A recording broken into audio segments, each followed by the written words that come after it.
Welcome to Mallick English academy. আসসালামু আলাইকুম প্রিয় শিক্ষার্থী বৃন্দ। আজকে আমরা শিখব বাই ব্যতীত প্যাসিভে আর কি কি প্রিপজিশন দেখি। বাই ব্যতীত বেসিক্যালি আমরা টু লিখতে পারি, টু হতে পারে, উইথ হতে পারে, অ্যাবাউট হতে পারে,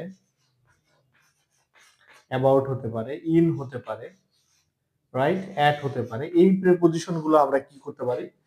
এই প্রিপজিশন গুলো আমরা প্যাসিভে ব্যবহার করতে পারি, রাইট?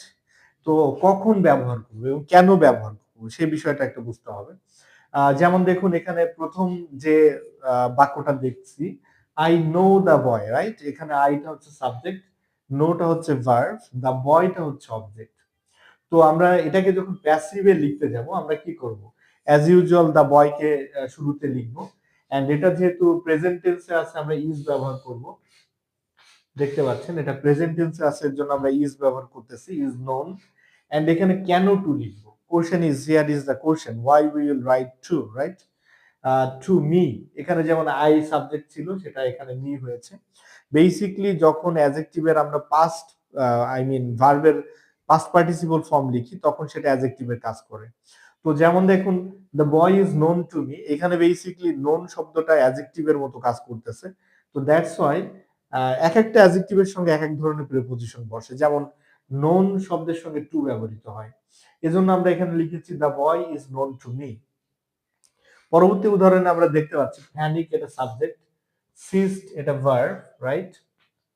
এন্ড হচ্ছে দ্য রাইটার এটা হচ্ছে অবজেক্ট। তো আমরা নিয়ম অনুযায়ী রাইটারকে শুরুতে নিয়ে আসবো, দ্য রাইটার।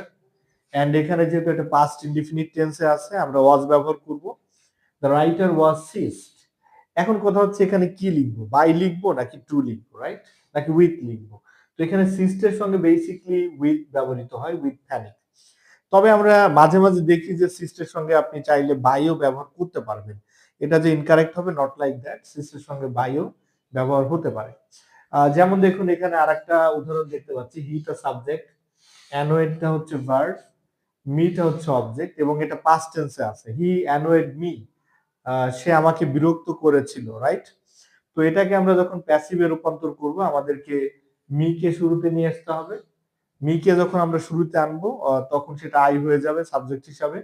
এন্ড এটা যেহেতু পাস্ট ইনডিফিনিটে আছে আমরা জানি পাস্ট ইনডিফিনিটে আমরা ওয়াজ বা ওয়ার লিখি, ওয়াজ বা ওয়ার আনতে হয়, রাইট? তো নিয়ম অনুযায়ী আমরা এখানে ওয়াজ আনবো, আই এর সঙ্গে ওয়াজ ব্যবহৃত হয়। I was annoyed. এখন এখানে কি লিখবো? উইথ। বাই না লিখে উইথ লিখবো। এন্ড এখানে যে হি আছে হিটা হিম হবে। তবে চাইলে অ্যানোয়েড এর সঙ্গে আমরা অ্যাটও লিখতে পারি, অ্যানোয়েড, অ্যাট অথবা উইথ। উইথটা বেসিক্যালি ব্যক্তি বোঝায়, ব্যক্তি। উইথটা ব্যক্তি আর এটা বিষয় বা বস্তু, বিষয়। উইথটা বেসিক্যালি আমরা অ্যানোয়েডের সঙ্গে উইথ কখন লিখবো? উইথটা লিখবো যখন ব্যক্তি থাকবে। এন্ড অ্যাট লিখতে পারি, অ্যাটটা যখন বিষয় বা বস্তু থাকে তখন আমরা অ্যাট লিখবো। নেক্সটে আমরা চতুর্থ উদাহরণে চলে যাব, the news. The news shocked him, এখানে দ্য নিউজটা হচ্ছে সাবজেক্ট, শকটা হচ্ছে ভার্ব, হিমটা হচ্ছে অবজেক্ট। অ্যাজ ইউজুয়াল আমরা হিমটাকে শুরুতে লিখবো, আমাদেরকে অবজেক্টকে সাবজেক্ট হিসাবে লিখতে হবে। তো আমরা লিখে ফেললাম হি, এবং এটা যেহেতু প্যাস্ট ইনডিফিনিট আছে আমাদেরকে ওয়াজ ওয়ার আনতে হবে, হি ওয়াজ শকড। ঠিক একইভাবে শকড এর সঙ্গে অ্যাড ব্যবহৃত হবে, কারণ আমরা যখন শক ভার্বটাকে আমরা পাস্ট পার্টিসিপল আকারে লিখবো সেটা অ্যাডজেক্টিভ হয়ে যাবে। এন্ড এক একটা অ্যাডজেক্টিভের সঙ্গে এক এক ধরনের প্রিপজিশন বসে, রাইট? তো he was shocked at the news, এখানে আমাদেরকে অ্যাড ব্যবহার করতে হবে। লাস্ট ওয়ানে আমরা দেখতে পাচ্ছি দিস কাপ, এটা সাবজেক্ট আছে, কন্টেইন এটা ভার্ব, কন্টেইনস। ট্রি হচ্ছে এখানে অবজেক্ট, আমাদেরকে কি করতে হবে? অবজেক্টকে সাবজেক্ট হিসাবে লিখতে হবে ট্রি। ইজ কন্টেইন কেন? কারণ হচ্ছে এটা প্রেজেন্ট টেন্স। প্রেজেন্ট টেন্সে বেসিক্যালি আমাদেরকে এম অথবা ইজ অথবা আর এই শব্দগুলো ব্যবহার করতে হয়। তো যেহেতু ট্রিটা এখানে সিঙ্গুলার আমরা ইজ ব্যবহার করব।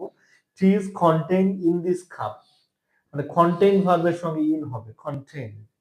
আবার দেখতে পাচ্ছেন শক্তের সঙ্গে অ্যাট হবে, অ্যানোয়েডের সঙ্গে উইথ হবে, চাইলে অ্যাটও হতে পারে। ঠিক একইভাবে এখানে নোন ভার্বের সঙ্গে টু ব্যবহৃত হবে। I hope you guys understand আমরা কখন আসলে বাই না লিখে টু লিখবো। টু বেসিকলি আমরা লিখি এই পাস্ট পার্টিসিপলের কারণে, বিকজ ভার্বের পাস্ট পার্টিসিপলটা অ্যাডজেক্টিভের কাজ করে অনেক সময়। তো সেজন্য এখানে প্রিপোজিশন গুলো বেসিকলি চেঞ্জ হয়ে যায়, এটা অ্যাপ্রোপ্রিয়েট প্রিপোজিশনের নিয়ম অনুযায়ী। Well, thank you for today. Next time I will catch up with another topic.